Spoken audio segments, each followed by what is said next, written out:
Gracias, Estela. Gracias por la presentación. Muy buenos días a todos. Dios me lo bendiga. Gracias a Yus por la invitación. Al equipo Luribarrio, Jorge y Anabel, muchas gracias, muchas gracias.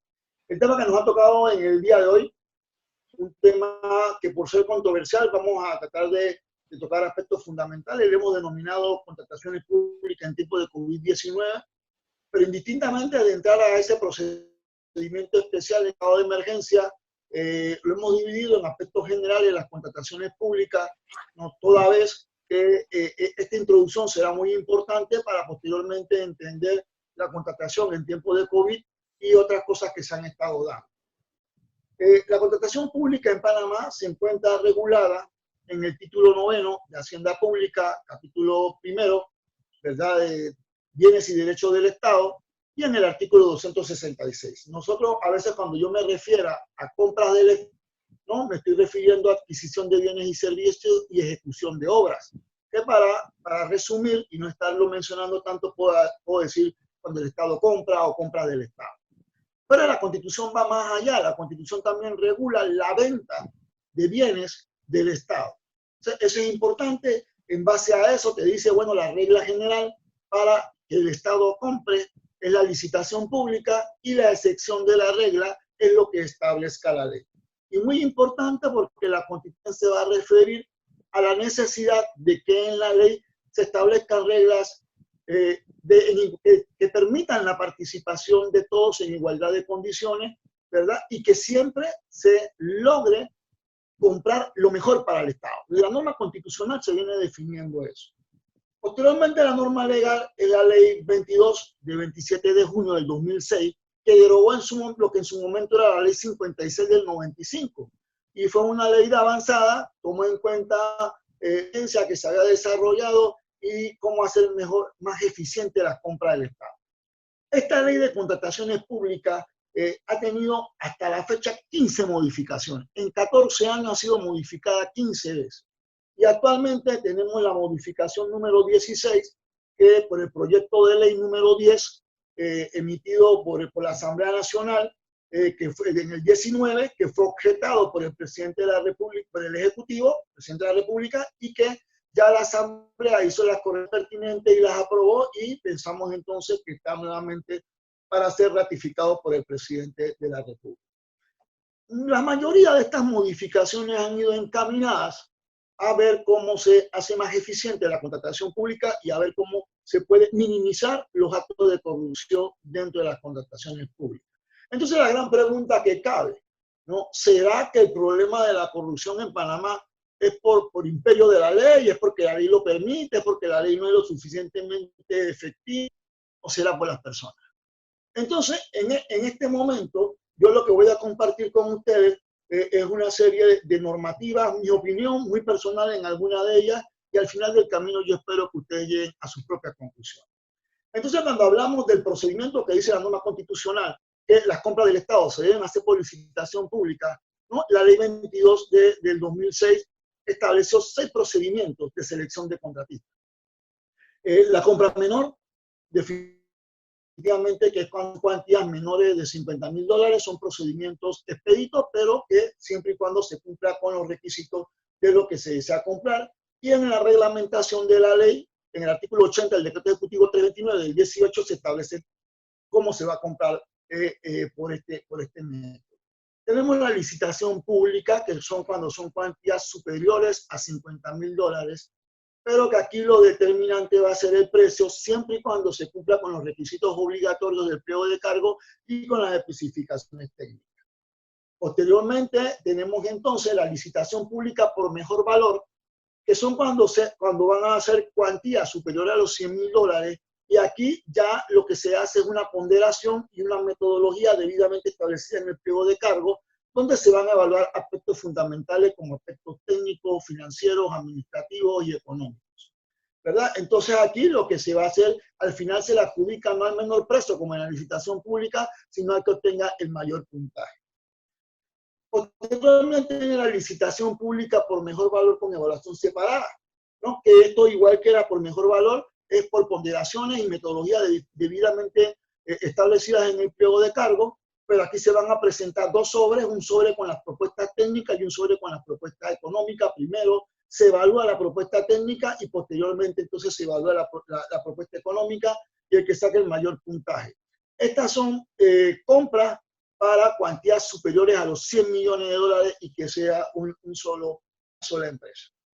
Tenemos la licitación por convenio marco, que en el pasado era lo que se denominaba en el Ministerio de Planificación y Política Económica como la compra por listado, ¿verdad? Y que cuando se hizo la ley 22 era la compra de bienes y servicios de uso masivo y cotidiano y que posteriormente fue modificado y ahora tenemos que el convenio marco, que esas son compras que hace la Dirección General de Contrataciones Públicas para la adquisición de bienes y servicios y ejecución de obras que no impliquen un alto nivel de complejidad y que por sus características y especificaciones técnicas puedan ser estandarizadas. Ahí vamos a encontrar mobiliario de oficina, equipo de oficina, computadoras, papelería, útiles de oficina y otros artículos que pueden ser utilizados por las diferentes instituciones y que lo bueno de esto es que al final del camino, cuando tú encuentres lo que vas con lo que necesitas en el catálogo, entonces no tienes que hacer ningún acto público, sino que compras por catálogo.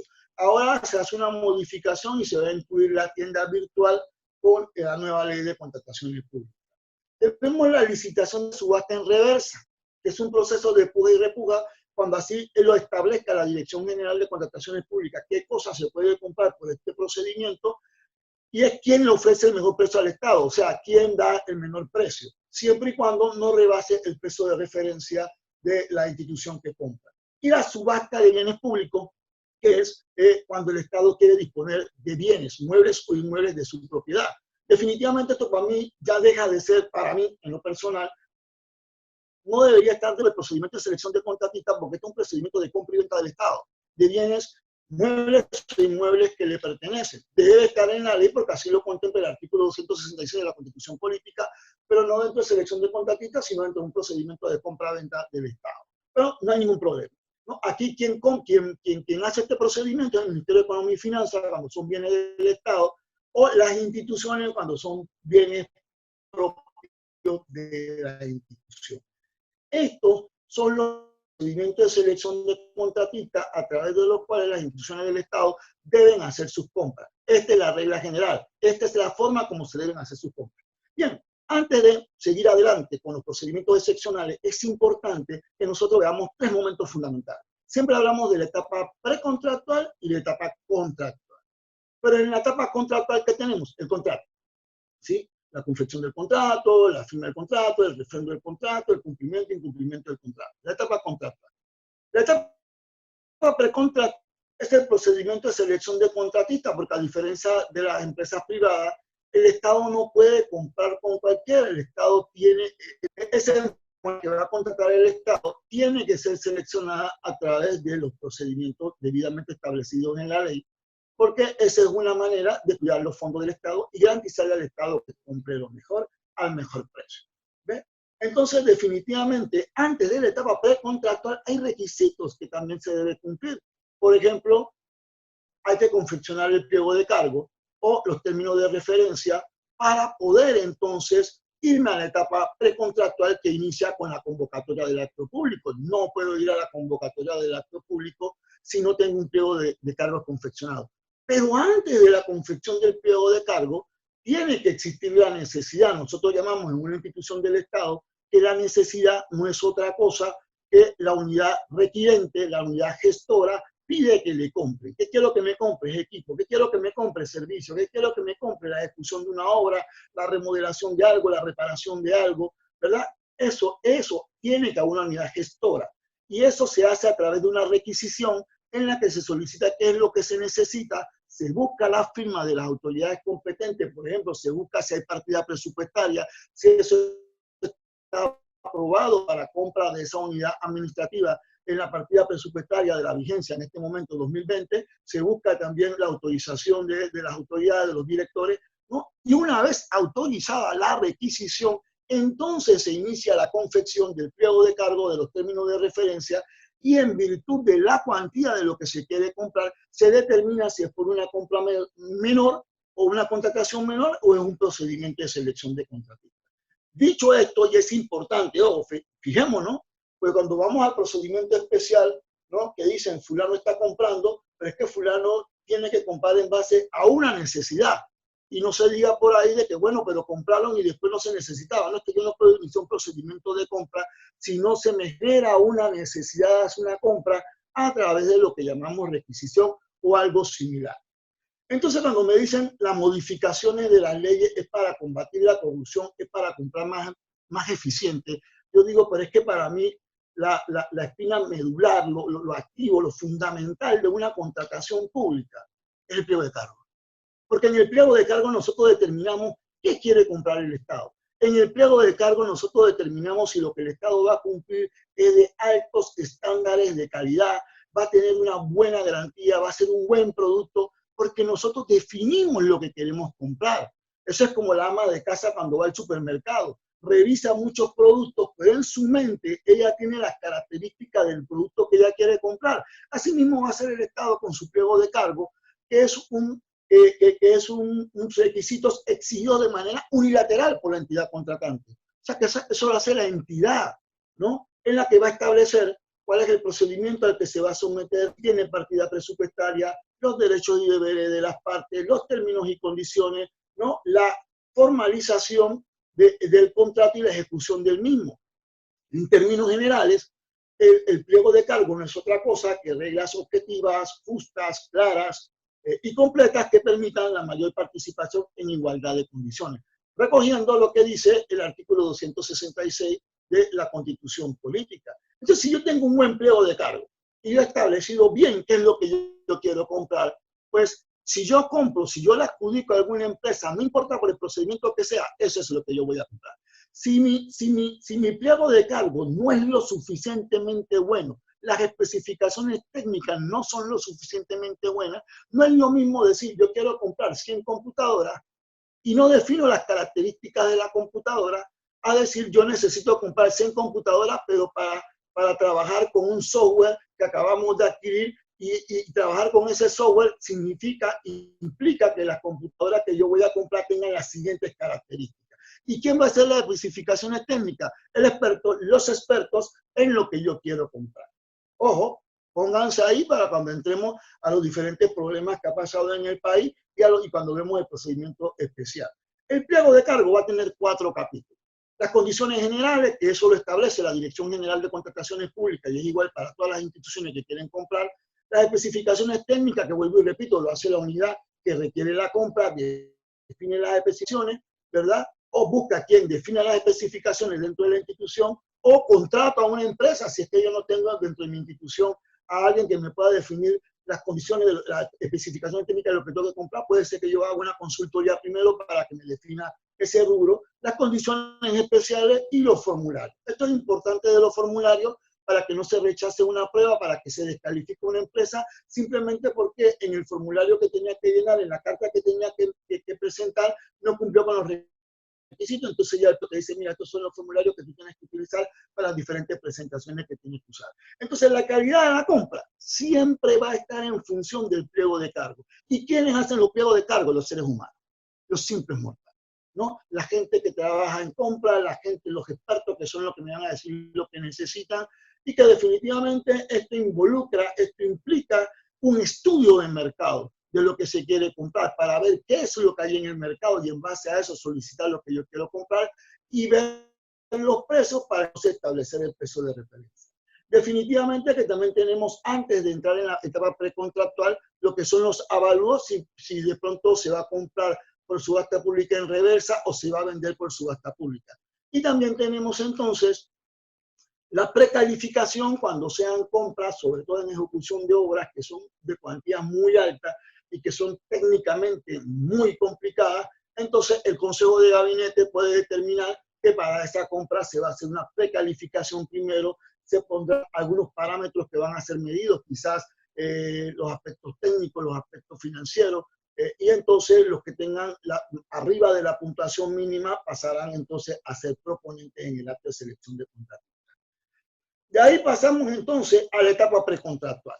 ¿Y cómo está constituida la etapa precontractual? Desde la convocatoria, que no es más nada que el aviso de la intención de contratar, donde se va a establecer, entre otras cosas, la partida presupuestaria, el procedimiento a utilizar, qué es lo que se va a comprar, el día, la hora y la fecha de la reunión previa de postores y homologación, el día, la hora y la fecha, el día, la hora y el lugar de donde se va de la presentación de las propuestas, el día, la hora y el lugar de la apertura de software, ¿no? Entonces, todo eso va a tener el pliego de cargo. Posteriormente viene la reunión previa a homologación, es una reunión donde se resuelven las inquietudes que tengan los posibles proponentes, donde se van a resolver algunas observaciones que nos pueden llevar a nosotros entonces a una adenda al pliego de cargo, porque de pronto no se fue exacto en una redacción, un error no involuntario, un error, y hay que corregirlo para que todos participen en igualdad de condiciones. Posteriormente ya se hace esa etapa, al final se firma la lista porque participan los representantes de las empresas o quien se haya delegado, y todo lo que firman la lista se entenderá que han homologado. ¿Y qué significa homologación? Estar de acuerdo con todo el contenido completo del pliego de cargo. Pero si usted no firmó esa acta, no hay ningún problema con la presentación de la propuesta, se tiene entendido que usted homologó, ¿no? Entonces, de ahí se presentan las propuestas y de ahí se viene la reunión donde se hace la apertura de propuestas, donde van a estar los representantes de las empresas participantes, donde va a estar el jefe de compra, donde va a estar un representante de fiscalización de la institución de la Contraloría General de la República y quizás la unidad gestora. Una vez visto esto, se comienzan a abrir las propuestas en el orden que fueron presentadas las propuestas, y se tiene un checklist donde se anotan los nombres de las empresas y se verifica si cumplen con los requisitos obligatorios del pliego de cargo. Si no cumplen, se pone no cumple, se verificará si es subsanable, si no es subsanable. Si es subsanable, se podrá subsanar. A veces no se ha presentado un documento, pero eso está como subsanable en el pliego de cargo, se podrá subsanar. Sin embargo, con la modificación, esto cambia y solamente se podrá subsanar documentos presentados. Así que si un documento no se presentó, ya eso no será subsanable. Una vez ya se cerró, firman los participantes y posteriormente se sube a Panamá Compra, y ya habiéndose nombrado los integrantes de la comisión técnica, ¿verdad? Entonces se le manda a ellos para que ellos entonces hagan la evaluación de las propuestas. Y ahí va a determinar, va a ser una comisión verificadora si estamos en una licitación pública, porque solo van a verificar quién cumplió y van a verificar quién es el menor precio, y el menor precio si cumple o no cumple, y si cumple se le adjudica inmediatamente. O si es una comisión evaluadora, cuando hay ponderaciones, y entonces ellos van a evaluar cada uno de los ítems que tiene que evaluar de acuerdo al pliego de cargo de cada una de las propuestas, y le va a dar las puntuaciones que corresponden, ¿verdad? Tal y como lo estableció la metodología en el pliego de cargo, y en ese orden de ideas pondrán la puntuación. Al final ellos hacen un informe, la comisión técnica, que puede ser verificadora o evaluadora, hace un informe donde establece a qué empresa se le adjudica. La mayoría de las acciones de reclamo se efectúan contra los informes técnicos, porque lo que hemos podido observar en la práctica es que a veces los informes técnicos no son lo suficientemente claros, no son lo suficientemente explicativos, y a veces crea dudas, crea inconformidades, y por eso se presentan las acciones de reclamo, o cometen por regla general a veces muchos errores, y se presentan las acciones de reclamo con la finalidad de que la Dirección General de Contrataciones Públicas ordene realizar un nuevo informe, que bien sea que lo puede realizar con los mismos integrantes o cambiar los integrantes de la comisión.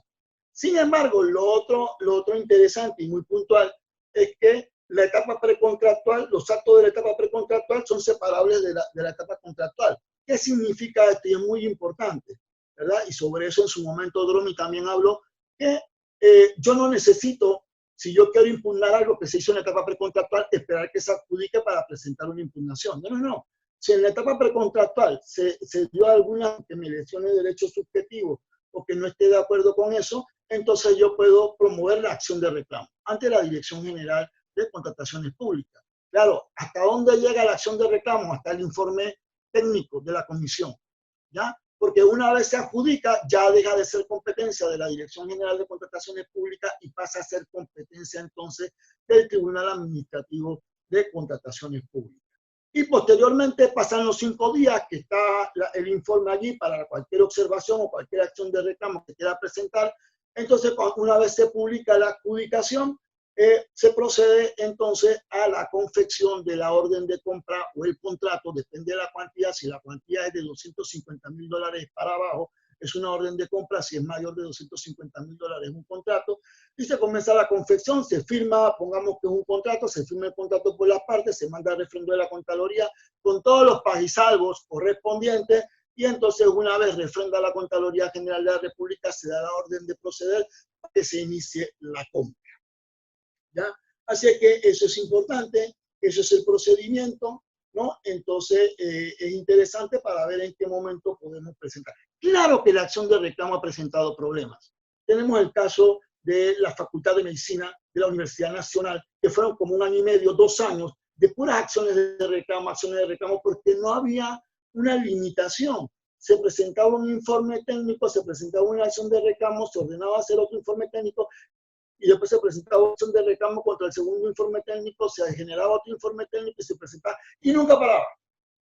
Pero eso también llevaba implícito y tantos errores podía estar cometiendo la comisión técnica, que requería que se presentara una acción y que requería que se presentara una acción. Bueno, al año y medio, a los 2 años, terminaron diciendo que el primer informe de conducta estaba bien y que la adjudicación que se le había hecho a la empresa de la primera vez estaba bien.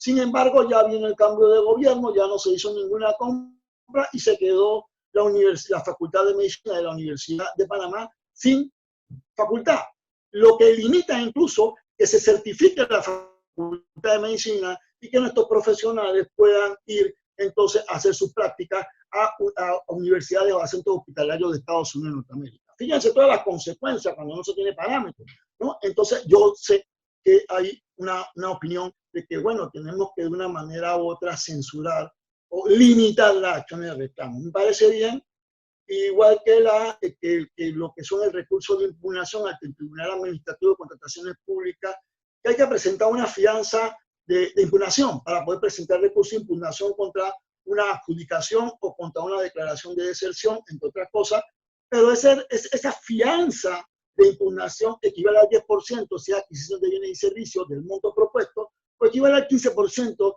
si son ejecución de obra del monto propuesto. Pero para mí esa es una violación a la tutela judicial efectiva, porque es un impedimento de acceso a la justicia. Tú me estás condicionando que yo presente mi recurso de impugnación en virtud de que yo tenga la capacidad de presentar una fianza o no presentar una fianza. Entonces yo siento que eso no es lo que se debe hacer. Yo siempre he planteado, incluso cuando me entrevistaron para ser magistrado del Tribunal de Contrataciones Públicas, que lo que habría que hacer en la modificación de la ley, y no se hizo, es que primero definir qué es la temeridad.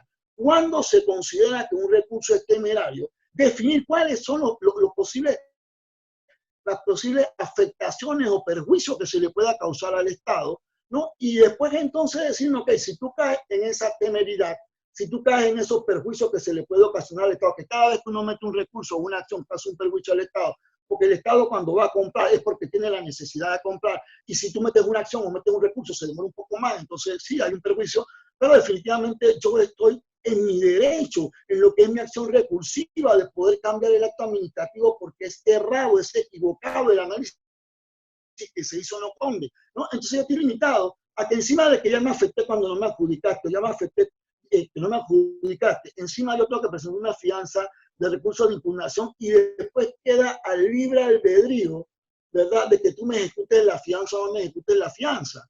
Entonces yo decía, debo definir esos conceptos, debo definir esas causales y debo definir entonces multa. Yo impondría multa e inhabilitación y debo entonces señalar en la ley las multas de a dónde serían, cuáles son las agravantes, cuáles son las atenuantes y las inhabilitaciones por ese tipo de recursos de impugnación temerario, cuáles serían, ¿no? Entonces lo definiría. Pero ahora con la modificación de la ley, yo me llevo ese recurso esa fianza de recurso de impugnación a una fianza de acción de reclamo, que va a equivaler al 10%, o sea que ya yo no voy a poder presentar una acción de reclamo si no presento una fianza de acción de reclamo. Pero todavía peor, ya yo no me puedo ir de manera directa a la Dirección General de Contrataciones Públicas con una acción de reclamo si no estoy de acuerdo con el informe técnico, porque ahora la ley dice, primero tienes que hacer tus observaciones a la entidad licitante. Y la entidad licitante, ¿verdad?, tendrá un término de 2 días, tienes 3 días, porque ahora solamente va a estar el informe técnico en la plataforma 3 días, y esto no fue objetado por el Ejecutivo, y tendrás 3 días para presentar tus observaciones a la entidad licitante, y la entidad licitante contará con 2 días para resolver a través de una resolución debidamente motivada si va a ordenar la modificación, la realización de un nuevo informe técnico, ya sea de manera parcial o total.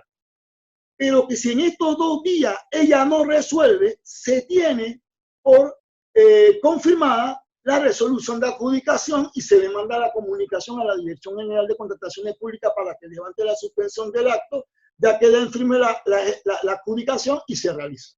O sea que hemos cambiado el silencio administrativo de 2 meses que dice el 28 del 2000, lo cambiamos a 2 días. O sea que si yo estoy de acuerdo con el informe, ni siquiera debo hacer una resolución debidamente motivada, confirmando, como lo define la ley 38 de 2000, cuando define el concepto de vía gubernativa, ¿no? Que es el mecanismo de control que tiene la administración pública para verificar la legalidad de los actos que ha emitido a través de la vía recursiva.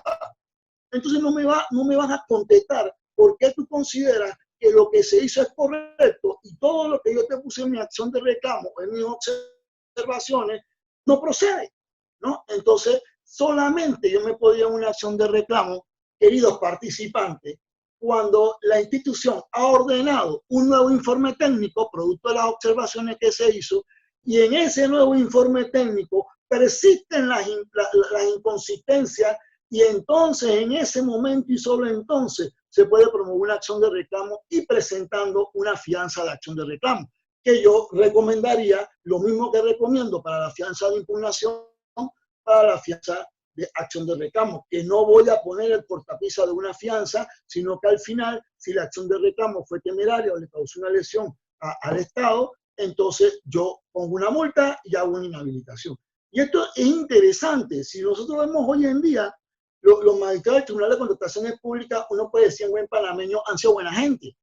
Han sido buena gente porque en ningún momento, que yo tenga conocimiento, han ejecutado la fianza de recursos de impugnación. Pero si tú lees la ley dice cuando el recurrente, cuando no se concede el recurso al recurrente, se puede ejecutar la fianza, salvo que el tribunal considere que no fue temeraria y que no le causó perjuicio al Estado. No, esto es muy subjetivo porque definitivamente eso no se estableció. Pero es lo que tenemos y es lo que se ha modificado y es lo que dentro de un tiempo va a estar vigente. Entonces, viendo esto, terminando esto de cuál es el procedimiento de selección de contratistas, cuáles son los requisitos previos a la etapa precontractual, qué contiene la etapa precontractual y qué contiene la etapa contractual, pasamos entonces a la parte del 266 que dice y las excepciones que estén determinadas en la ley. Y la ley ha determinado 3 procedimientos de excepción. El primer procedimiento de excepción es el procedimiento excepcional, que nosotros antiguamente hemos conocido como contratación directa, ¿sí? Y el beneficio de la contratación directa es que no hay concurso, no hay competencia, ¿verdad? O sea, aquí yo me libero de una acción de reclamo y aquí yo me libero de un recurso de impugnación. Voy a contratar de manera directa de acuerdo a los supuestos que están contenidos en la ley de contrataciones públicas. Pero esto tiene un procedimiento. El primer procedimiento es la confección de un informe técnico fundado, oficial fundado, donde se va a hacer toda la explicación por qué se debe comprar por ese procedimiento. Luego de este informe técnico oficial fundado, debe publicarse en Panamá Compra la intención de comprar por este procedimiento y deben subirse a Panamá Compra todos los documentos que se requieren, que por asuntos del tiempo no vamos a mencionar. Y posteriormente entonces se hace la solicitud a la institución correspondiente en virtud del monto de la compra que vas a realizar para que te autorice la compra por este procedimiento excepcional. Ya que si es menor de 300.000, la solicitud se la hace a la Dirección General de Contrataciones Públicas, anteriormente era el Ministerio de Economía y Finanzas, ahora se la hace a la Dirección General de Contrataciones Públicas. Si es mayor de 300.000, pero menor de 3 millones, se la hace al Consejo Económico Nacional, y si es mayor de 3 millones, se la hace al Consejo de Gabinete. Así que cuando yo veo expediente de una contratación por el procedimiento excepcional, yo debo buscar entonces que se cumplió con todos los requisitos del informe técnico fundado, de que aparezca en Panamá Compra la intención de comprar, de que aparezca la solicitud que se le hizo a la institución, de que aparezca la resolución que la institución la autorizó, y después entonces que se haga la adjudicación. Si vamos al caso de que tenemos que revisar los expedientes, porque a veces somos muy dados a hacer comentarios que si una compra tiene raro, se ve rara, tiene vicio, o sea, yo me remitiría al expediente para ver si cumplieron con todo lo que hubiera que cumplir. Posteriormente a este procedimiento, que para mí es un procedimiento tedioso, engorroso, yo preferiría irme a un acto de selección de contratista, porque ya la ley permite que si solamente hay un proponente y el proponente cumple, se le adjudica. Pero bueno, está ese procedimiento. Bien, después viene el segundo procedimiento, que es el procedimiento especial. ¿Sí? El procedimiento especial, ¿no? Y entonces cuando vemos el procedimiento especial de contratación, es un procedimiento que no se va a regular ni por el procedimiento de selección de contratistas, ni por el procedimiento de selección, y se hace en 3 momentos puntuales. El primer momento en el que yo hago este procedimiento especial es cuando el Estado le va a comprar a otra institución del Estado. Si yo necesito comprar banderas para fiestas patrias, ¿a quién le voy a comprar? Al IPE. Voy a contratar al IPE, que es una institución del Estado, ¿verdad? Entonces ahí yo me voy de manera, hago el procedimiento especial, porque estamos contratando entre instituciones del Estado. La segunda es cuando yo tengo simples prórrogas, contratos de prórrogas por bienes y servicios ya existentes que no superen los $300.000, que sean que se mantenga el precio y que se mantenga el objeto del contrato. O sea, las mismas partes, objeto y vigencia. Y la tercera situación es para contratos de abogados menores de $3 millones cuando se requieran para hacer frente a demandas en el extranjero o arbitraje. Estos son los dos procedimientos de los 3 que están en la excepción de la regla, ¿no? Entonces, ahora entramos en materia en lo que es el tercer procedimiento excepcional, que es el procedimiento especial en estado de emergencia. Cuando nosotros buscamos en el glosario, que es el artículo 2 de la Ley de Contrataciones Públicas, no encontramos la definición de qué es estado de emergencia. Entonces nosotros buscamos rápidamente en el diccionario de la Real Academia, RAE.es, y me va a decir que me la va a definir como una situación oficialmente declarada de grave peligro por conflictos sociales, catástrofes naturales u otras razones. Estas otras razones para nosotros es el COVID-19. En ese orden de ideas, el procedimiento especial de adquisiciones de emergencia es aquel por el cual las instituciones, previa la declaración del estado de emergencia por el Consejo de Gabinete a través de una resolución debidamente motivada y publicada en Gaceta Oficial, podrán contratar por este procedimiento. O sea que yo tengo, para poder contratar por el procedimiento especial de ingreso, tiene que haber una resolución del Consejo de Gabinete declarando el estado de emergencia. Excelente. ¿Qué es lo que dice el artículo 79? Que es el que regula el estado de emergencia, la compra por el procedimiento de estado de emergencia. Dice, hombre, ¿sabe? Esa resolución debe tener 4 elementos fundamentales. El primer elemento fundamental es la declaración de estado de emergencia. El segundo es la autorización de contratar por este procedimiento especial de adquisición. El tercero es que debe definir el monto que se va a dedicar a la compra por este procedimiento. Y el cuarto, que debe establecer el periodo de vigencia del estado de emergencia. Perfecto. Pero después yo vengo y la ley implícitamente me dice, o lo colijo, ¿cuál es el periodo de vida del procedimiento? Si ya tú me estás diciendo que hay un monto que debo asignar en la resolución que declara el estado de emergencia, o que hay un periodo que yo debo determinar, ¿verdad?, para lo que dure el estado de emergencia, entonces si yo me gasto el dinero que estaba designado, se termina la compra por este procedimiento. O si se vence el periodo que estaba determinado para el estado de emergencia, entonces ya no se puede seguir comprando por este procedimiento. ¿Sí? Así que el periodo de vida es, sin embargo, se puede en cualquier momento modificar. Si ya me quedé corto con el dinero, puedo modificar la resolución de gabinete y aumentar la cifra. Y si de pronto la pandemia va a durar mucho más de lo que en su momento se estableció, a través de una resolución de gabinete se puede modificar y aumentar el periodo del estado de emergencia. Otro asunto muy importante, ¿verdad?, que establece el artículo 79 es la excepción del registro de proponentes. Nosotros sabemos que para poder comprar con el Estado tienes que estar registrado en Panamá. Pero ¿qué es lo que dice esta ley? Importante. ¿Qué es lo que dice esta ley? Si tú no tienes compradores nacionales, o sea, en la República de Panamá no hay ninguna empresa que te pueda vender lo que tú quieres comprar, entonces te puede ir al extranjero. Pero las empresas extranjeras no están inscritas en Panamá, compran, no importa, te puede ir al extranjero y compras a la empresa que lo tiene en el extranjero. Entonces, el manual para la adquisición por estado de emergencia, ¿verdad? En su versión 3.1, o sea que tiene varias versiones 1, ha establecido un periodo de 3 meses para poder inscribirse una vez se hizo el trato con la empresa en el extranjero.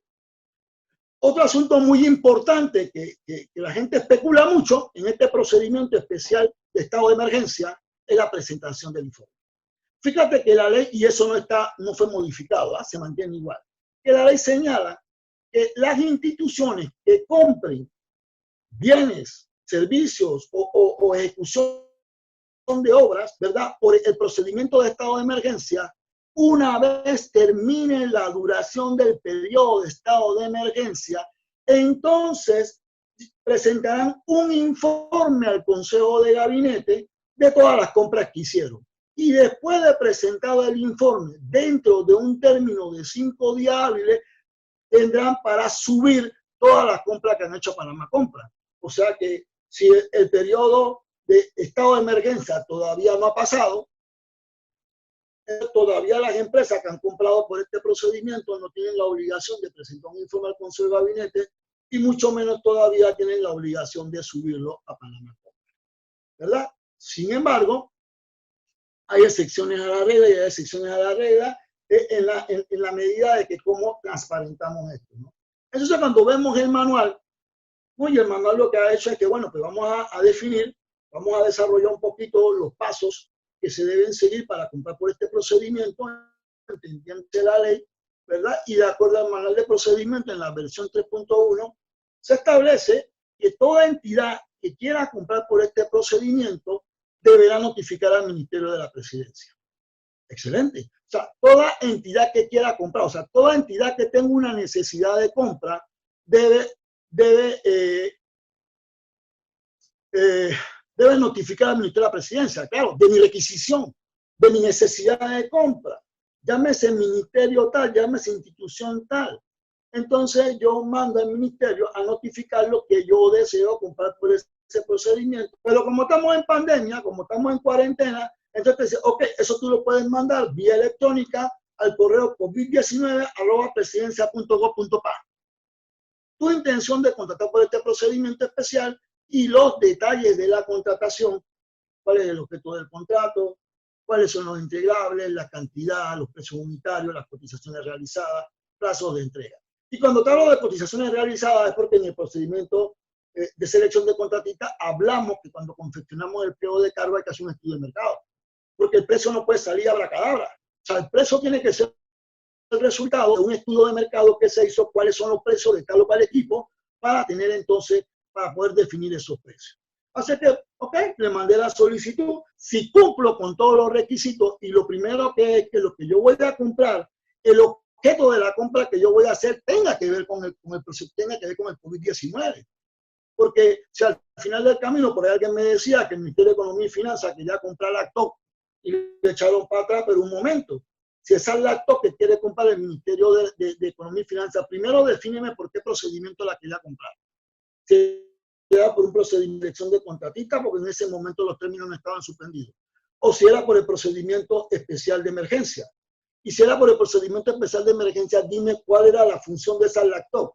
Si tenía que ver con el COVID-19, perfectamente yo lo podía comprar y lo tenía que justificar en la solicitud que le hacía al Ministerio de la Presidencia para comprar por ese procedimiento, ¿no? Entonces, cuando no se le habla a la gente clara, cuando no se le habla a la población y a los medios de comunicación de manera clara de lo que se está haciendo, entonces es que viene el morbo, es que viene entonces los problemas de que si se hizo bien o no se hizo bien, o se quería meter un gol, no se quería un gol, ¿no? Y hasta hablamos que ya el presidente de la República ya incluso es mejor que Pelado, porque los medios de comunicación simplemente están siempre diciendo que se la pasa parando, ¿no? Y al final del camino hay que ver, ¿no?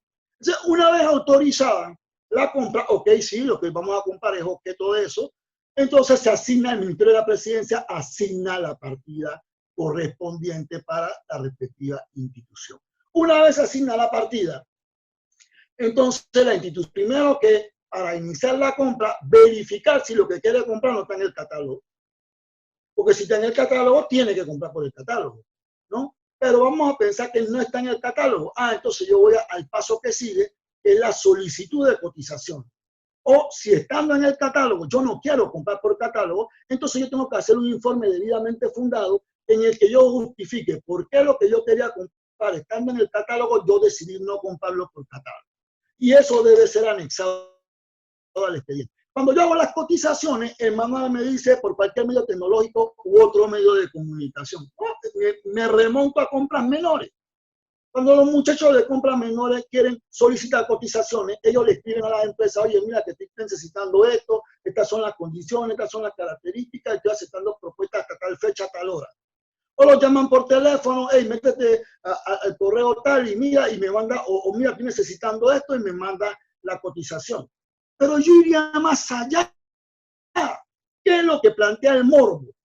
De que indistintamente que la ley dice que yo como institución no estoy obligado a presentarle un informe al Consejo de Gabinete hasta después que termine la vigencia del estado de emergencia, y no estoy obligado hasta 5 días después, dentro de los 5 días siguientes, a subir eso a Panamá Compra. ¿Sabes qué?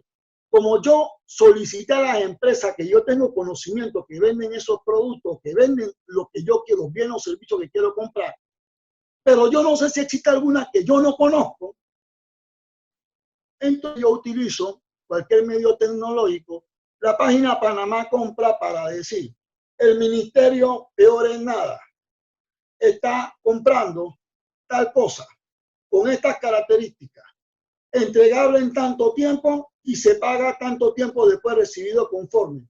Cualquier empresa interesada, mandar su cotización a esta dirección. Entonces ya la comunidad entró en conocimiento que el ministerio, peor en nada, está comprando algo por este procedimiento y que ha hecho público el de que cualquier empresa que quiera participar pueda participar, indistintamente que ya lo hice de manera personalizada a través de llamadas telefónicas, a través de correo electrónico. Entonces, me han escondido. Y si yo llevo mi expediente en debida forma y alguien dice, no, eso me parece que no está bien, aquí está el expediente.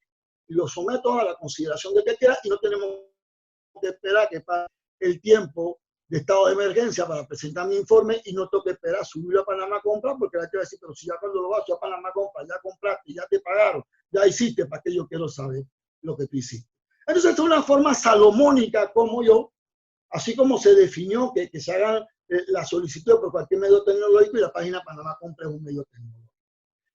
No, definitivamente que recibida la cotización, el día y la hora que teníamos que recibir la cotización, hombre, siempre como en el procedimiento de compra menor, hacer un listado de cotizaciones donde pongo los nombres de las empresas, donde pongo si cumplieron, cuál es su propuesta, y donde pongo si cumplieron con los requisitos. Y la empresa, y las empresas o la empresa que cumple, y me tiene un precio razonable dentro de lo que yo determiné en mi estudio de mercado, entonces yo hago una carta de compromiso. ¿Y por qué hago una carta de compromiso? Porque la comunicación ha sido en línea, nada ha sido formal, ¿verdad? Entonces hago una carta de compromiso donde la empresa, ¿verdad?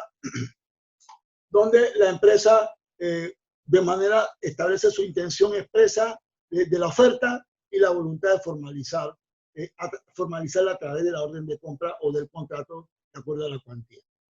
En virtud de eso ya se formaliza la orden de compra o el contrato, y una vez firmado, inmediatamente se ejecuta, se da la orden de proceder mientras se consigue el refrendo de la Contraloría General de la República, que seguirá manteniendo los mismos derechos y obligaciones, los mismos derechos de fiscalización que siempre ha hecho.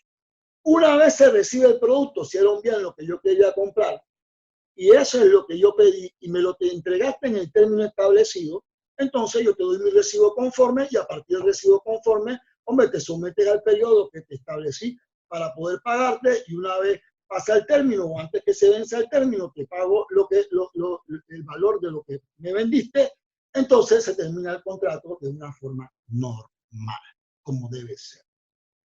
Viendo lo que es la norma y viendo lo que dice el manual para adquisiciones por el procedimiento especial, de estado de emergencia establecido por la Dirección General de Contrataciones Públicas, veamos qué hizo Panamá.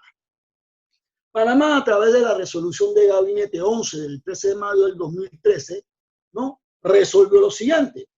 En el primer artículo declaró estado de emergencia nacional. Ganchito. En el segundo artículo autorizó la contratación mediante procedimiento especial de adquisiciones para la ejecución de obras y adquisición de bienes y servicios que requieran a efecto de conjurar situaciones relacionadas con el estado de emergencia. Ya ahí no solamente autorizó la compra, sino que digo cuál tiene que ser el objeto de la compra para hacerlo por este procedimiento, Ganchito. 3. Establecer que la suma total autorizada para las contrataciones especiales es de $50 millones y el periodo dentro del cual se puedan realizar será de 180 días calendario. Estableció monto y término del periodo de la vigencia del estado de emergencia. Cumplió con los requisitos que establece el artículo 79 de la Ley de Contrataciones Públicas para comprar por el procedimiento. ¿Ok? Pero también dentro del artículo 4 estableció que le corresponde al Ministerio de la Presidencia administrar, autorizar los recursos, las partidas asignadas y los traslados de las mismas de conformidad con la ley que dicte presupuesto general del Estado, mientras dure el estado de emergencia. Esto después es modificado, ¿verdad? Porque es mucho lío para el Ministerio de la Presidencia y él no es quien está comprando. Bien, perfecto, cumplieron. Pero los 50 millones se quedaron cortos. Y si el Estado se gastaba los 50 millones y no había modificado la resolución, pues ya se acababa las compras por el procedimiento especial. Entonces, la resolución 11 por la resolución 18 del 31 de marzo del 2020 y ahí se modifica el monto a gastar en las compras por estado de emergencia. Y de 50 millones se aumenta a 427.734.711 balboas y mantuvieron el periodo de 180 días calendario, lo que significa que el periodo de emergencia debe terminar por ahí como por septiembre. ¿Sí? Hasta septiembre se puede comprar por este procedimiento siempre y cuando haya el dinero para comprar. Pero posteriormente se hace una segunda modificación al artículo 4 y dice, el Ministerio de la Presidencia solo asignará la partida presupuestaria a las diferentes entidades y estas deberán administrar y autorizar los recursos de las partidas asignadas y los traslados de la misma de conformidad con la ley que dicta el presupuesto. Y es interesante porque, claro, si tú quieres comprar, tú me pediste la autorización, yo te di la autorización porque cumpliste con los requisitos establecidos y el objeto de la compra es correcto, te asigno la partida presupuestaria del fondo que tenemos para eso y entonces ya tú haces todo lo que tienes que hacer por la compra. Excelente. Hasta ahí estamos excelentes. Entonces, al final del camino, si yo tengo que ver si la compra se hizo, que se hicieron a través del proceso especial de emergencia, ¿está bien o no está bien? Simplemente me tendrá que remitir al expediente de cada compra porque lo que el Estado hasta ahora ha hecho para poder comprar por este procedimiento ha sido correcto, ha sido de la mano con el contenido del artículo 79 de la Ley de Contrataciones Públicas. Aparte de eso, como es compras en tiempo de COVID, yo he denominado este punto rapidito casos y cosas de compras en COVID-19. Por la premura que hay, ha habido que modificar muchas de manera rápida y esto ha traído consigo de pronto algunas imprecisiones que me permito compartir con ustedes. Primero que nada, se emite el decreto ejecutivo 507 del 24 de marzo del 2020.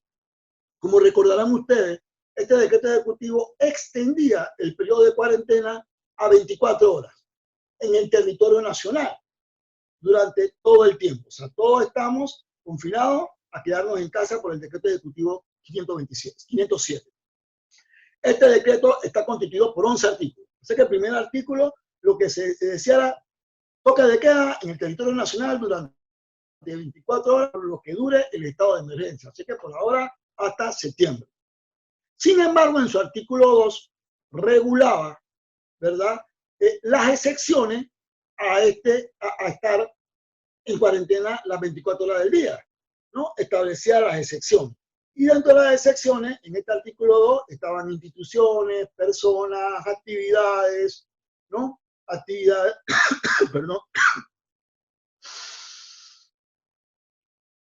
Actividades. Este artículo 2 estaba constituido por 32 numerales. 32 numerales. Entonces, llama la atención que se publica y dice, decreto ejecutivo 507, publicado en la Gaceta tal, y la fe de errata para ingresar a un texto único del artículo 2 del decreto exacto. Bueno, yo he escuchado texto único de leyes. Definitivamente, hoy en día tenemos el texto único de la Ley de Contrataciones Públicas ordenado por la Ley 61 del 2017, porque sería un poco complicado para los abogados que tramitemos contrataciones públicas tener 15 leyes abiertas, ¿no? Entonces tenemos un texto único de la ley, pero este es un texto único de un artículo que contiene 11 artículos. Me parece bien. Fe de rata. Cuando vamos a ver lo que nada, después hablaremos qué es una fe errata y cuál es el objeto de la fe de errata. Llama la atención, bueno, pues, ¿cuál fue el error? Pues porque una fe errata es en virtud de un error. ¿Cuál fue el error? Cuando nosotros vemos la fe errata, ¿verdad? Entonces se me dice que en el numeral 2, de los 32 numerales, en el numeral 2 se incluyen una serie de servidores públicos que no estaban incluidos. Y se me incluyen los diputados, personal de la Autoridad de Tránsito y Transporte Terrestre, personal de la Superintendencia de Bancos, valores, seguros, sujetos no financieros. Introduje 3 servidores públicos que no estaban incluidos en el 507 original. Y ojo, el 507 se publicó en Gaceta Oficial, en la Gaceta Oficial del 24 de marzo, de la 28.987-B del 24 de marzo, y la fe errata se publica en la Gaceta Oficial del día siguiente, 28.989-B del 25 de marzo. En el numeral 3 se incluyen los veterinarios privados, del sector privado, porque el seguro veterinario, dentro de los que estaban ahí, los veterinarios del sector público. Cuando llegamos al numeral 10, dice, no, aquí vamos a incluir 2 numerales más, y se incluyen 2 numerales más, el 10 y el 11, y el numeral 10 pasa a ser 12. Cuando vamos al numeral, se modifica también el numeral 23, ahora numeral 25, se incluyeron otras empresas de tecnología. Cuando vamos al numeral 28, ahora numeral 30, se incluyeron 2 literales, el literal F y el literal G, empresa al servicio de entrega a domicilio, empresa de tecnología, ¿no? Y al final se modificó el numeral 32. ¿Sí? Las empresas y actividades específicas cuya reactivación, operación, movilización sea autorizada por el Ministerio de Salud. Perfecto. O sea que ya no son 32 numerales, ya son 34 numerales. ¿Frente a qué estamos? Estamos frente a una modificación de un acto administrativo, no a un error en una palabra, en una frase, a una modificación de un artículo, de un acto administrativo debidamente publicado en Gaceta Oficial. Cuando buscamos, bueno, ¿y qué es una fe de rata? Pues? Y nos vamos a significados.com, dice la lista de errores o equivocaciones detectadas en un texto impreso. Suele insertarse en el principio o en el final de un libro, detallando la enmienda que debe ser hecha en cada uno de los casos, libro. Y yo he visto fe de rata en libros, en códigos que compramos, ¿verdad? Pero en un acto administrativo debidamente aprobado, debidamente notificado.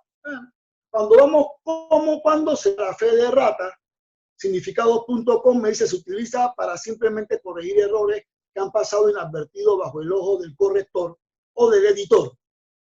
Por lo que si se busca cambios drásticos, aquí hicimos una modificación a tantos numerales y de 32 numerales pasamos a 34 numerales, ¿no? Que dice el contenido impreso puede ser rechazado o sujeta a una nueva revisión e impresión.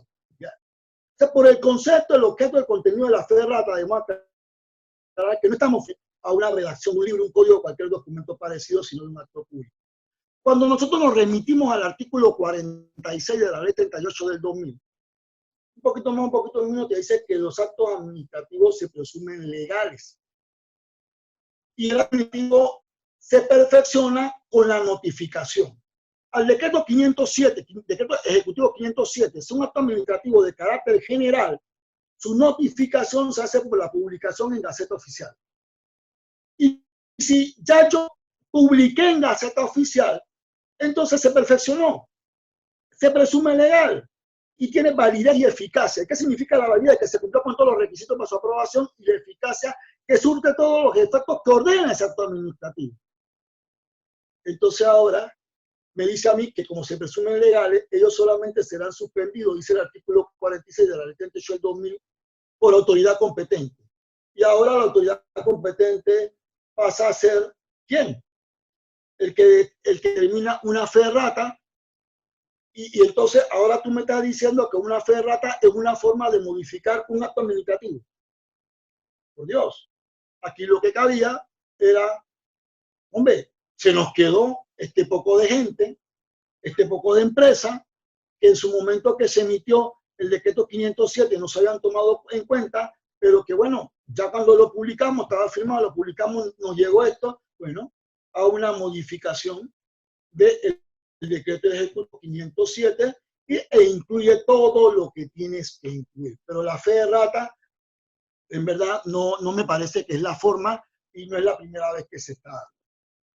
Otra novedad de este tipo de lo que se da en este COVID es que el decreto 507, ejecutivo 507, que ya dijimos que tiene 11 artículos, en su artículo 9 suspende los términos dentro de todos los procesos administrativos de todas las instituciones del Estado. O sea, que si usted tenía un recurso presentado, una solicitud, perdón, de algo, o una compra, estaban suspendidos los términos.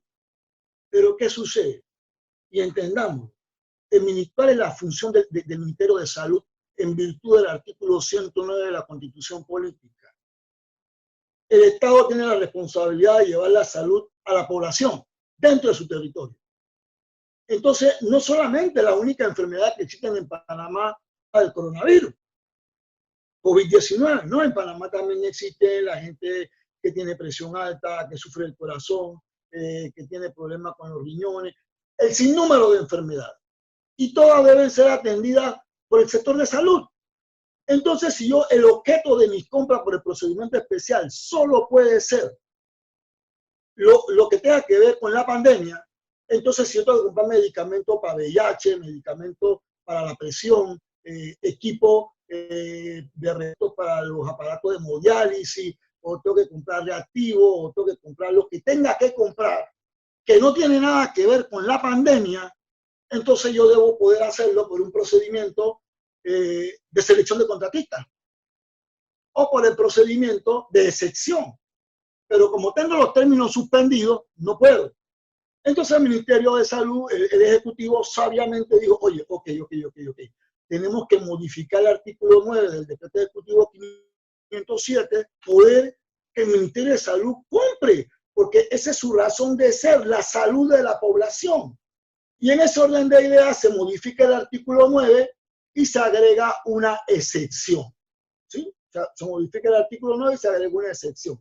Se exceptúan de esta suspensión los procedimientos de selección de contratistas efectuados para la contratación de obras, compra de equipos, bienes e insumos hospitalarios, medicamentos y otros bienes de servicio que hayan superado la etapa de presentación de propuestas. Claro, porque quizás al momento de vigencia el decreto ejecutivo 507 había procedimientos de selección de contratistas caminando. Y como se suspendieron los términos, se pararon. Entonces dice, exceptúo esto. Se quedaron cortos, ¿ah? Se quedaron cortos. Después se van a dar cuenta, se quedaron cortos porque, y está bien, pues, yo, para terminar lo que empecé, pero si yo requiero comprar otra cosa que no está dentro del procedimiento especial de estado de emergencia y debo comprarlo por un procedimiento de selección de contratistas y tengo la partida presupuestaria para hacerlo, yo exceptuando simplemente para continuar la compra que me quedó pendiente. Entonces, ok, este artículo que me dice que, bueno, si ya había pasado la propuesta, si habían entregado las propuestas y había quedado en enviar las propuestas a la comisión técnica para sus evaluaciones o verificaciones, o ya estando en la comisión técnica ya tenían el informe, pero había quedado pendiente para subir a Panamá Compra para poder hacer la adjudicación, entonces me dice, bueno, para esos casos se exceptúa la regla de suspensión de términos y puedes hacerlo. Pero posteriormente se vuelven a percatar, oye, pero ya eso pasó, ahora yo requiero comprar. Y fíjate que no voy a comprar por el procedimiento especial, voy a comprar por el procedimiento normal, por la regla general. Pero tengo los términos suspendidos. Entonces, de ahí nace el decreto ejecutivo 534 del 2020, que va a incluir un artículo nuevo al decreto ejecutivo 507. O sea que el decreto ejecutivo 507 ahora va a tener 12 artículos, no va a tener 11, va a tener 12 artículos. Perfecto. El decreto, cuando tú lees el original, Dice, en el caso del Ministerio de Salud y se incluye a la Caja de Seguro Social y todas sus dependencias cuando por razón de sus funciones ordinarias requieran contratar, no estamos yendo a compras, obras y adquirir bienes, servicios, equipos, medicamentos, equipos, insumos médicos, podrán hacerlo sin restricción alguna utilizando para ello recursos financieros provenientes de su presupuesto. ¡Claro! ¡Claro que sí! Porque ya yo puedo comprar, no por especial, por el procedimiento normal de selección de contratistas, lo que quieren comprar para garantizar la salud de la población. Hasta ahí estamos bien, maravilloso. Que se pudo hacer en el 513, ¿eh? Pero maravilloso, vamos poco, en cámara lenta. En el segundo artículo me vas a decir que me pareció bien, porque al tú abrir procedimientos de selección de contratistas, las empresas, los proponentes, los que trabajan en las empresas, tienen que movilizarse para acción, para razones de poder presentar su propuesta, ¿verdad? O poder hacer los trámites que tienen que hacer. Perfecto.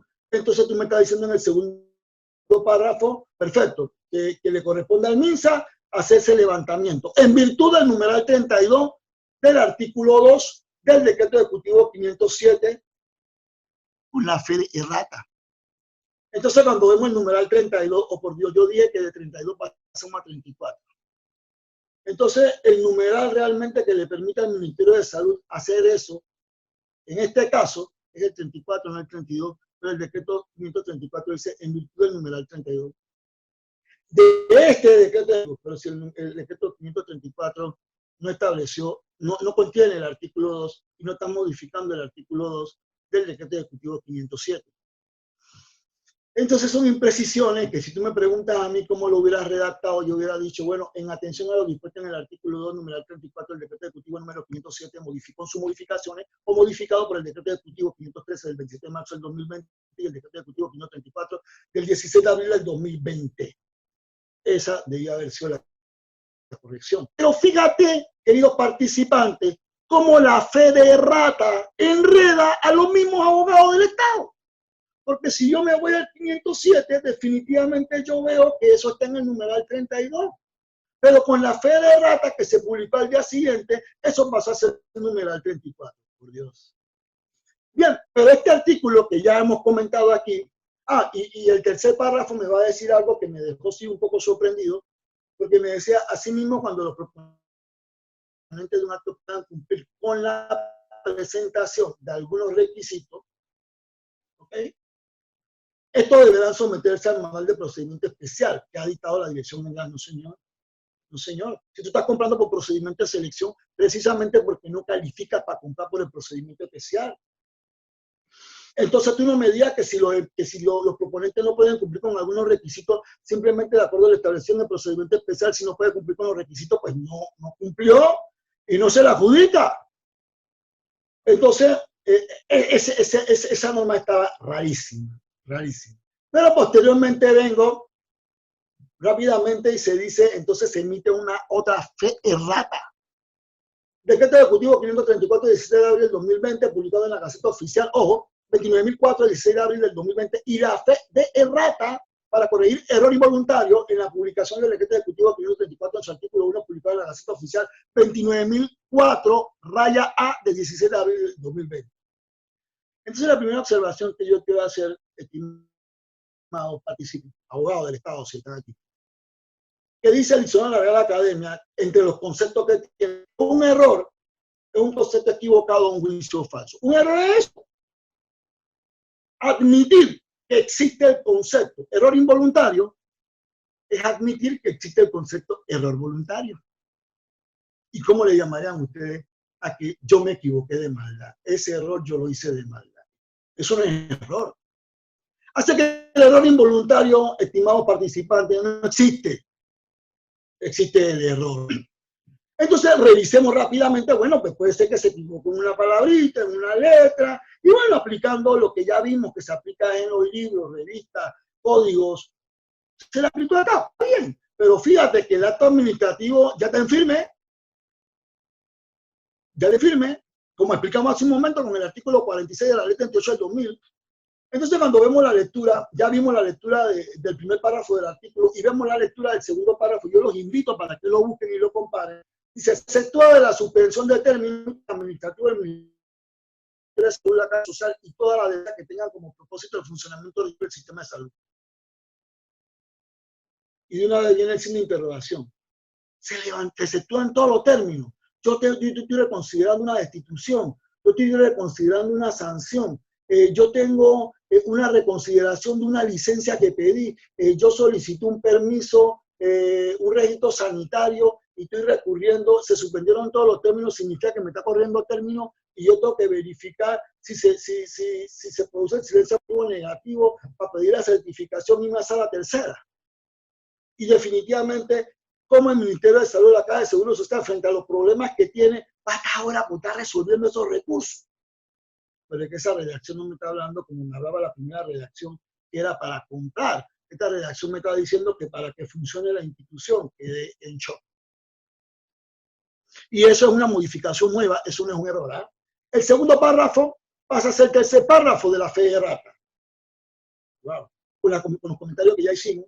Y el segundo párrafo va a decir, los trámites precontractuales o contractuales convocados para la adquisición de bienes, servicios y obras relacionados con la función descrita en el párrafo anterior.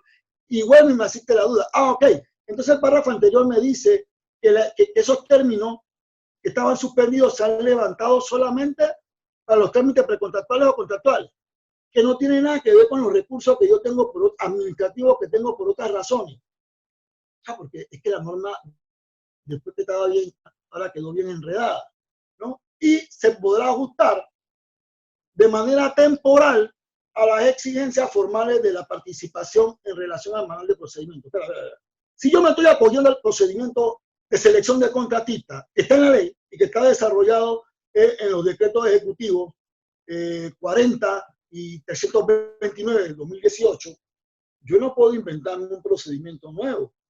Claro, si hay una reunión previa de postores, nos conectamos en Zoom y es como si estuviéramos en el lugar. Si voy a hacer la celebración del acto, sé que nos conectamos en Zoom y estamos dando seguimiento, sí, pero estoy cumpliendo con el procedimiento debidamente establecido, con los trámites debidamente establecidos en el procedimiento. Entonces, no sé si ya la Dirección General de Contrataciones Públicas tiene un manual de procedimiento. Me imagino que hace tiempo debe tener un manual de procedimientos sobre los procedimientos de selección de contratistas, sobre las compras del Estado, en virtud de las normas existentes, que está confeccionando uno especial. Entonces, me asiste y yo quiero compartir con ustedes, porque además de ser abogado, soy ingeniero, que un manual de procedimientos no es para establecer normas, no es para establecer normas. Un manual de procedimiento, su razón de ser, es para explicar de una manera sencilla, a través de diagramas de flujo, ¿verdad? Y describir los pasos y las etapas que debe ir cada persona para facilitarle su trabajo y que lo lleve a cabo. O sea que en un manual de procedimiento, yo lo que hago es que lo que dice la ley y la reglamentación te lo describo en paso 1, paso 2, paso 3, y en el paso 1 requiere utilizar este formulario que ya está preelaborado, en el paso 2 este formulario que ya está preelaborado, y ya, pero yo no te puedo inventar una norma que no está en la ley y no está en el reglamento en un manual de procedimiento, ¿no? Así es que yo tengo que revisar el manual de procedimiento si es que no lo han hecho y verificar si lo que está ahí no riñe con las normas existentes. Y si el manual de procedimiento no estuviera confeccionado, me vas a decir que yo no puedo comprar por procedimiento de selección de contratistas hasta que la Dirección General de Contrataciones Públicas haya desarrollado el manual. Entonces no me parece, estamos frente al mismo error. Ya el 534 estaba debidamente notificado. Ya la única forma de cambiar el contenido 504 era haber hecho, desde mi perspectiva, era haber hecho otro decreto ejecutivo derogando el 534 y estableciendo entonces la redacción que bien tenían que hacer sobre ese decreto ejecutivo. Así es que nada, sé que me pasé el tiempo, muchas gracias por su atención y espero si queda algo más poder resolver sus preguntas. Te agradecemos, Alcibiades. Hay un par de preguntas que se están formulando ahorita mismo, muy variadas.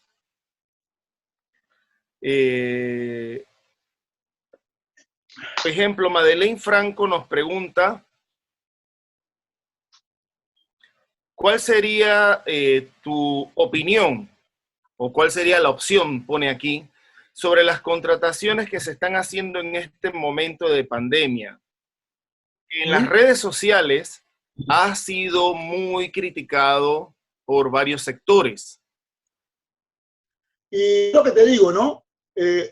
Yo revisando, preparando, ¿verdad? Panamá desde el año 2012 se adhirió a la Alianza para Gobiernos Abiertos.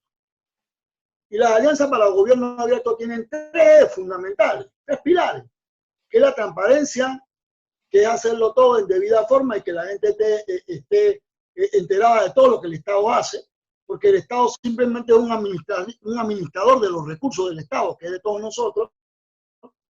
La participación, o son gobiernos participativos, en que todos puedan participar activamente, y la colaboración, en que la ciudadanía colabore. Yo lo decía hace un momento.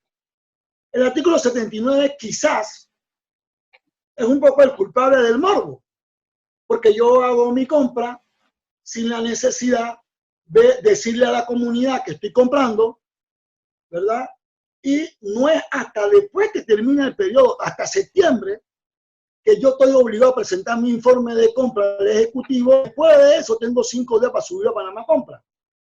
Pero si ya yo tengo una mala experiencia de los últimos 2 periodos presidenciales, y es lo que está en el ambiente, entonces yo transparento. Y es lo que yo te decía, indistintamente, como el manual de procedimiento me está diciendo, que yo puedo solicitar las cotizaciones por cualquier medio tecnológico, y te refería a las compras menores, que tú lo haces por llamada, que tú lo haces por correo electrónico, ¿verdad? Yo lo subo a Panamá Compra. Y en Panamá Compra subo, el ministerio tal realiza la compra de tal equipo con estas características, ¿verdad?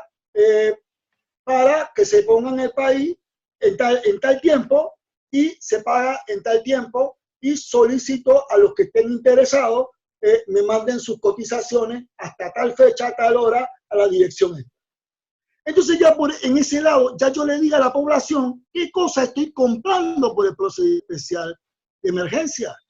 Y lo hice público, porque puede ser que cuando yo, en la mejor voluntad del mundo, estoy llamando a las empresas, puede ser que existen otras empresas que yo no me he percatado que existen. Entonces ya yo transparenté la compra, ¿ya? Y ya todo el mundo tiene conocimiento, porque al final del camino, cuando viene el morbo en las redes sociales de algo que no tenían por qué enterarse, es porque alguien avisó a los medios de comunicación y crearon un morbo. Entonces yo lo que necesito es tener mi expediente, porque todo el que ha trabajado en compra sabe ¿qué es lo primero que debe un expediente? La requisición de lo que quiero comprar.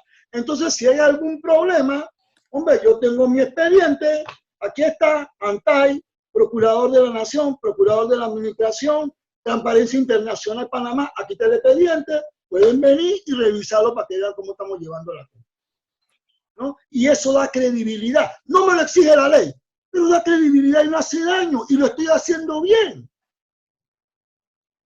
Esa es mi recomendación. Definitivamente, Alcibiades, mira, nos han llegado una serie de preguntas, pero todas van en la misma línea. El clima y el calor que está dando, porque las preguntas van en relación a los ventiladores, a los famosos ventiladores. Y precisamente están enfocadas en el debido manejo que se le debió dar a esta compra de ventiladores. ¿Cuál es tu parecer en este tema? Bueno, al final del camino, como abogado, y que tramito contrataciones públicas, que tramito recursos de contratación y cuando trabajo para el Estado, también hago informes de conducta. Al final nosotros no podemos dar una opinión sin ver el contenido del expediente. ¿Sí? Vuelvo y te repito. Cuando yo veo el contenido del expediente y lo comparo con el artículo 7 de contrataciones públicas y el manual de procedimientos en su versión 3.1, yo sé. Entonces, eso es lo que yo busco para ver si la compra se hizo bien o no se hizo bien, ¿no? Y al final del camino, recuerden que ahí tiene que ver el estudio de mercado que se hizo, de cuánto valían los equipos. Por otro lado, si primero hay una necesidad, si yo entro a comprar un equipo, es porque alguien me tiene que haber dicho que hay una necesidad de comprar el equipo.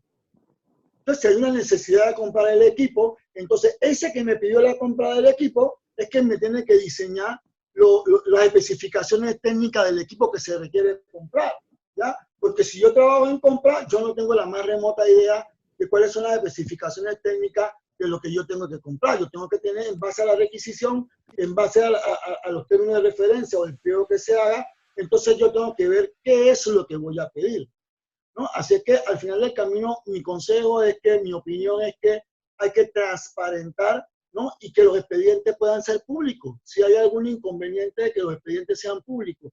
Porque al final del camino, en la eventualidad, en la venta, de que de pronto ese precio en tiempo normal era X, pero era en tiempo anormal, yo encontré una empresa en Panamá que me lo vendía en Y y era aceptable.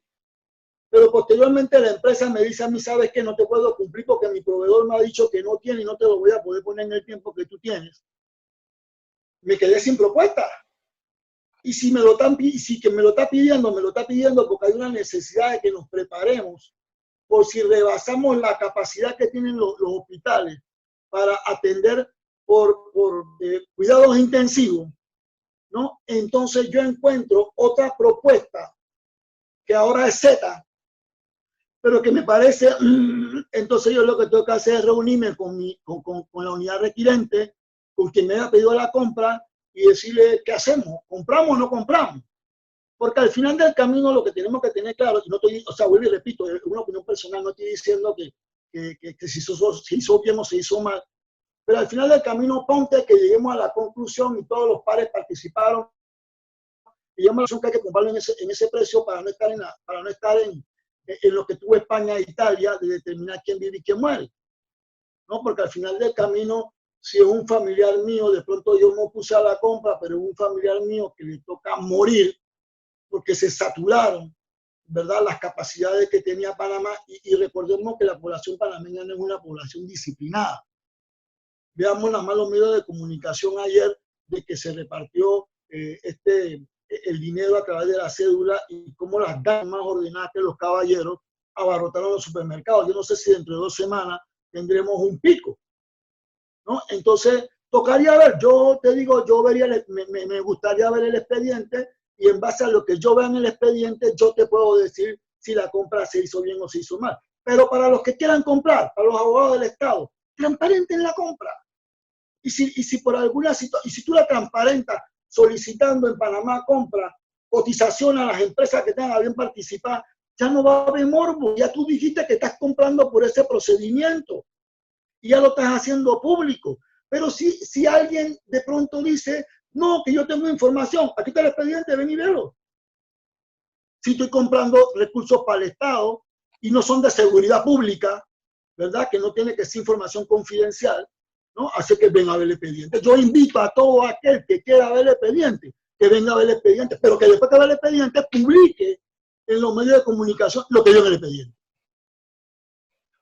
Precisamente, yendo todavía en esa línea, a futuro,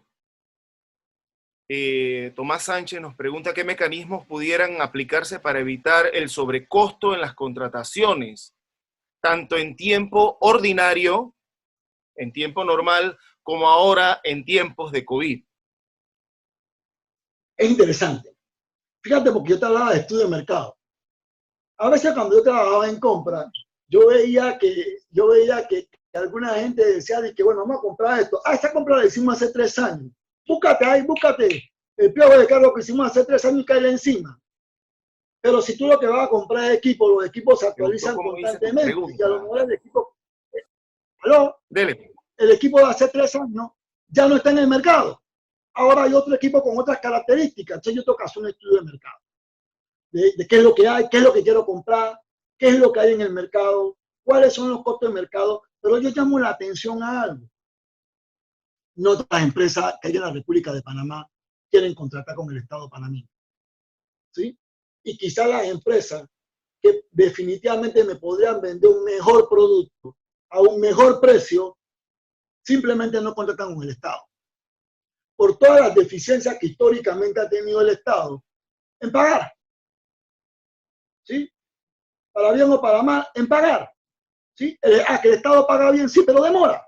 Y si tú no eres una empresa solventemente económica, fácil, tú puedes ir a la quiebra, ¿no? A la quiebra, a la insolvencia, ¿no? Entonces, algunas o los líos que se presentan, o posteriormente las redes sociales hablando mal de una empresa porque le vendió al Estado. Entonces, no todas las empresas que nosotros quisiéramos que le vendieran al Estado, le venden al Estado no porque el Estado no quiera, sino porque ellas no quieren. Entonces, hay que ver cuando se hace ese estudio de mercado, ¿verdad?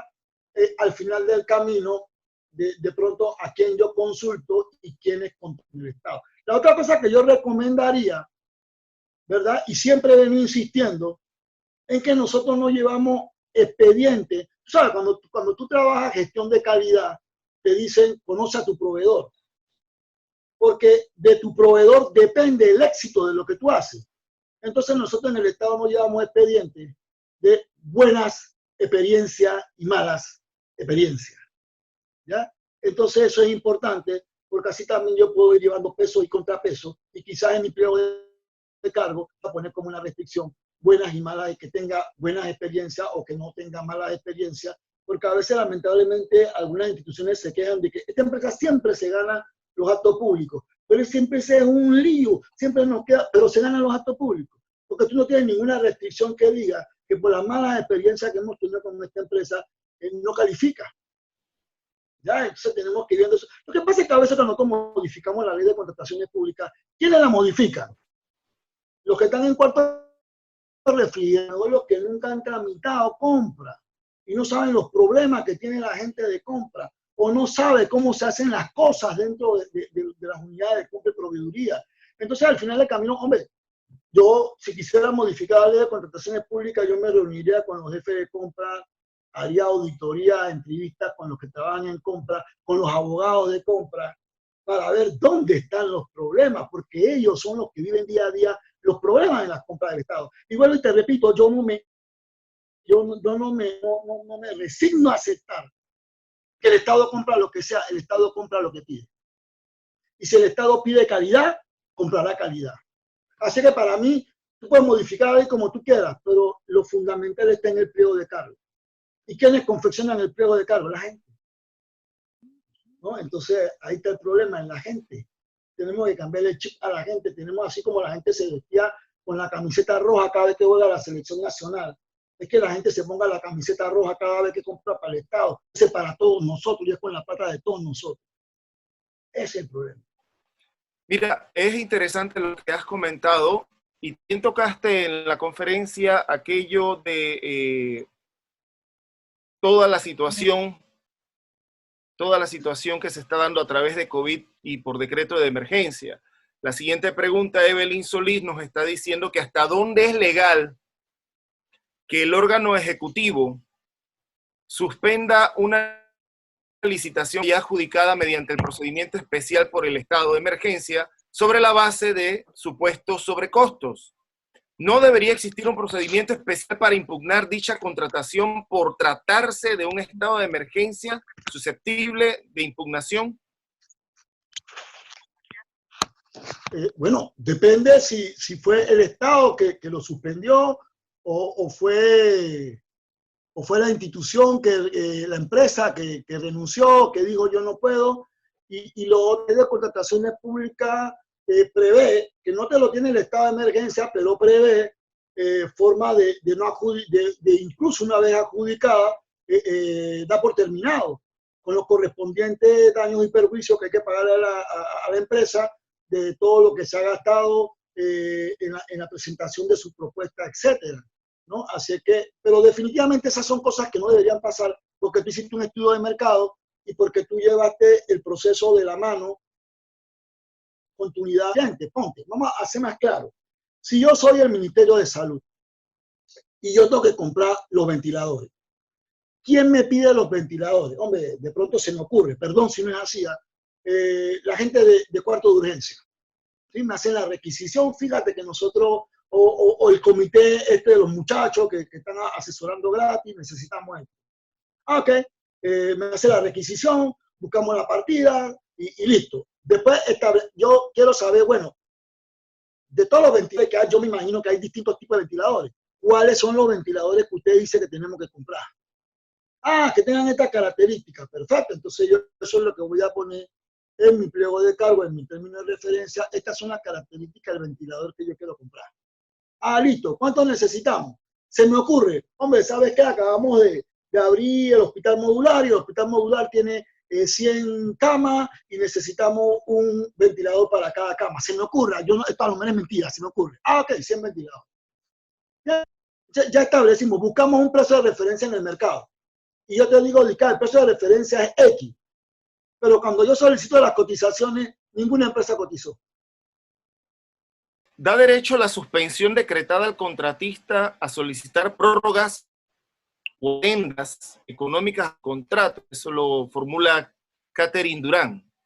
Espérate, lo que pasa es que cuando tú haces una adenda a un contrato, tú tienes que justificar el porqué de la adenda. ¿Sí? Y las razones por las que tú haces la adenda deben ser imputables a la entidad que contrata. Hombre, él se demoró, la empresa está demorada, porque la entidad contratante tenía que hacer algo para que la empresa empezara y la empresa no pudo empezar cuando tenía que empezar porque la entidad licitante o contratante se demoró. O porque se cambió el objeto del contrato. Hombre, definitivamente yo llegué, porque la adenda del contrato tú la puedes hacer por tres razones. Por objeto del contrato, por el alcance del contrato, por dinero o por tiempo. ¿No? Entonces, al final del camino, el gran problema que tenemos operativo es que cuando se hace una adenda al contrato, por todos los trámites que esto llega para refrendo de la Contraloría, a veces cuando tú haces una adenda al contrato y la Contraloría lo refrenda, ya se pasó el tiempo. Y quedas haciendo una nueva adenda, pero es que la empresa no puede seguir trabajando mientras no refrendan la adenda, si es de tiempo lo que tú estás buscando, ¿no? Entonces, al final del camino, habría que mejorar, que hacer más óptimo lo en que se aprueben las cuestiones, ¿verdad? Y ser bien eficiente en la argumentación de por qué la adenda, si es de tiempo, si es de alcance, si es de dinero o si es de las tres cosas, ¿no? Pero definitivamente, bueno, la ley contempla multa por incumplimiento, la ley contempla resolución administrativa, que es la terminación del contrato por incumplimiento, o sea, la ley y multas por incumplimiento o multas por entregar tarde. Entonces, en el camino hay que sopesar, bueno, cuál es tu atraso, cuáles son los inconvenientes, y vuelvo y repito, no, si es que te puedo dar un chancecito, si el atraso es de un día, hombre, o si de pronto hay que hacer una adenda, porque en verdad el atraso no es imputable al contratista, sino a una fuerza mayor, de pronto, o a la misma institución que contrata, entonces todo eso se ve, se justifica y se pasa una adenda aquí. Ishel Carrasquilla nos dice, la norma actual indica que la inhabilitación de las empresas por actos de corrupción, sin embargo, vemos que en lo judicial ninguna empresa ha sido condenada, entre paréntesis, Odebrecht. La pregunta es, ¿cómo se puede inhabilitar a la empresa de acuerdo a la ley de contrataciones públicas si ésta no ha sido condenada?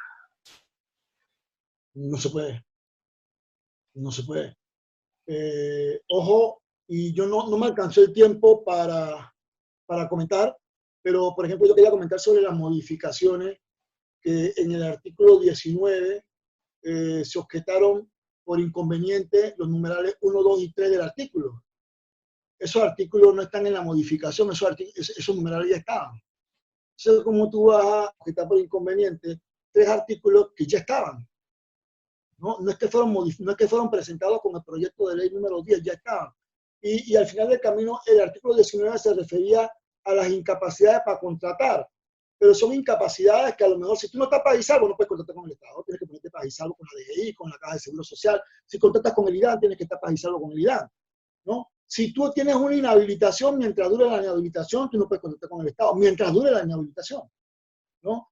Si tú de pronto le debes una multa al Estado por incumplimiento, hombre, tú no puedes contratar con el Estado para pagar la multa.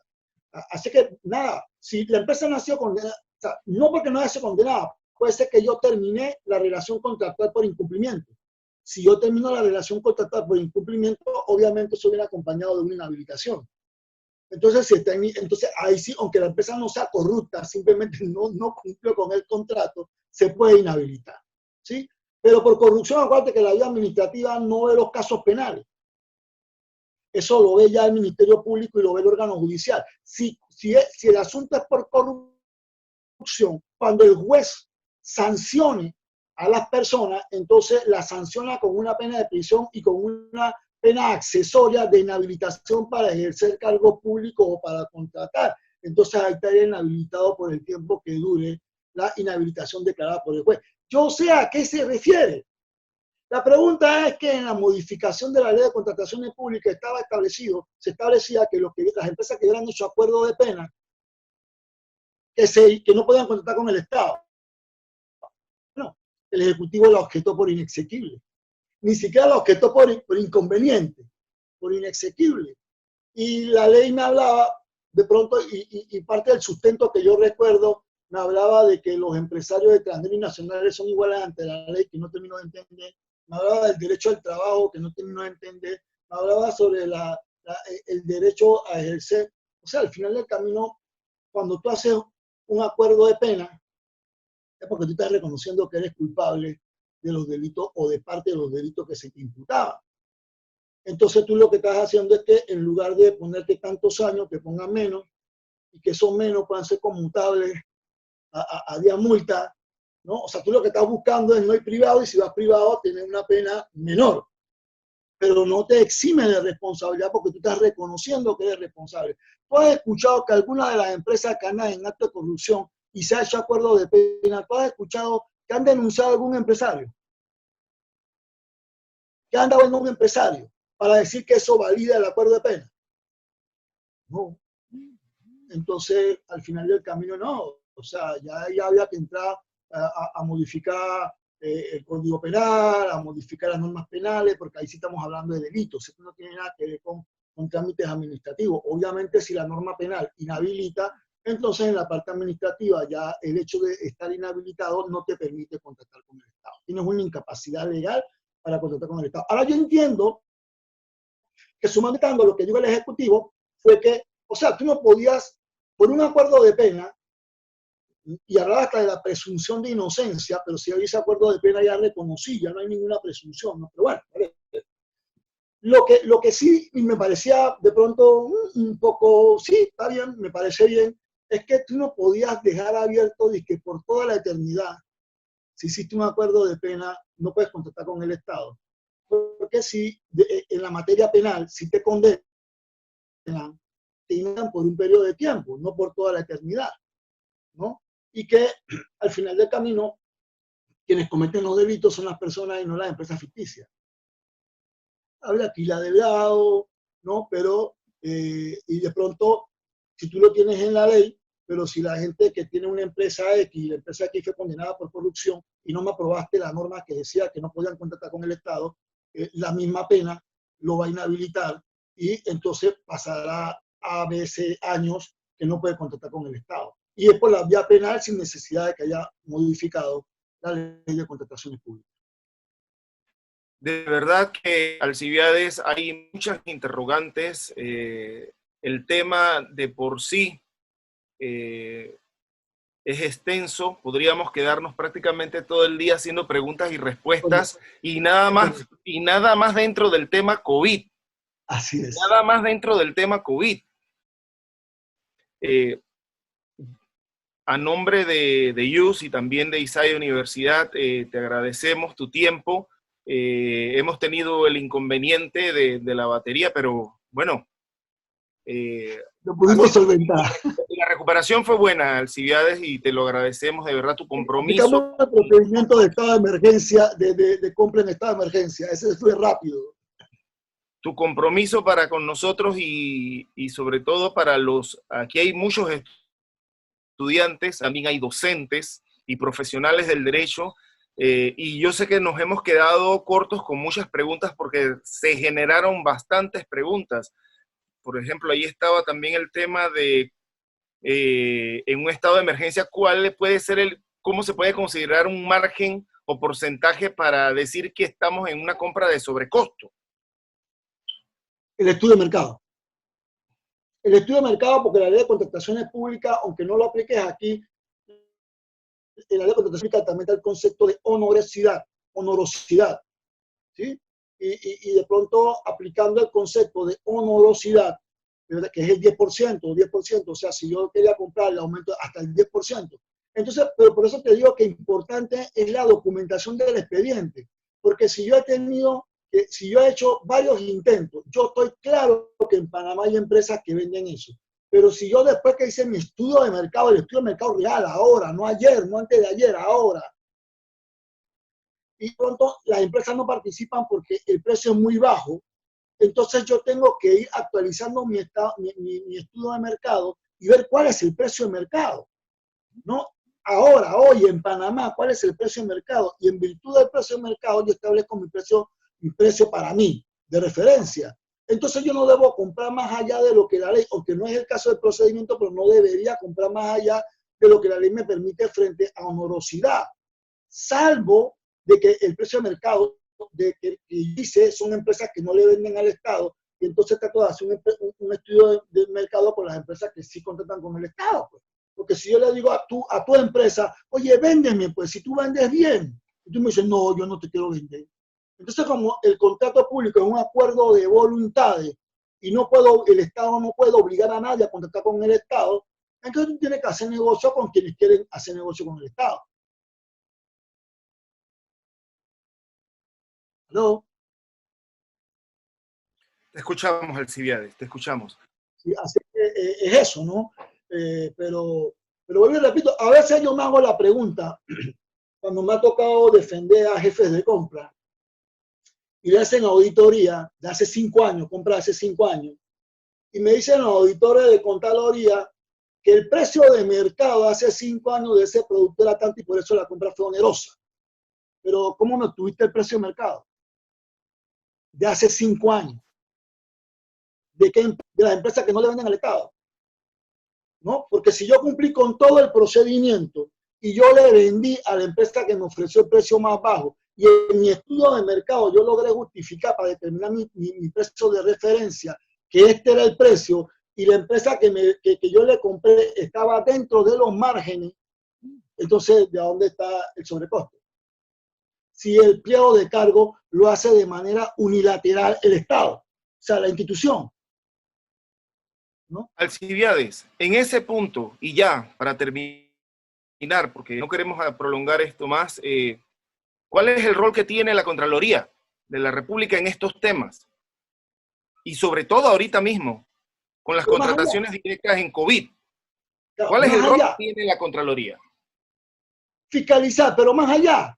Ese rol también es de la Dirección General de Contrataciones Públicas, porque la ley establece que tiene que darle seguimiento a las compras y puede parar las compras, y puede, o sea, me explico.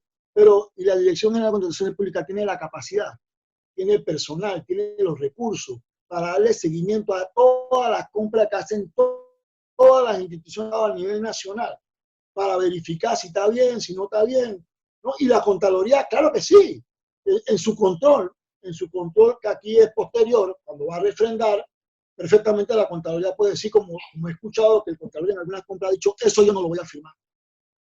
¿No? Entonces sí, juega un papel importante, ¿no? Porque el Contralor es el fiscalizador del Estado, por mandato constitucional, de que se esté invirtiendo bien los dineros del Estado. Pero antes del Contralor está la Dirección General de Contrataciones Públicas.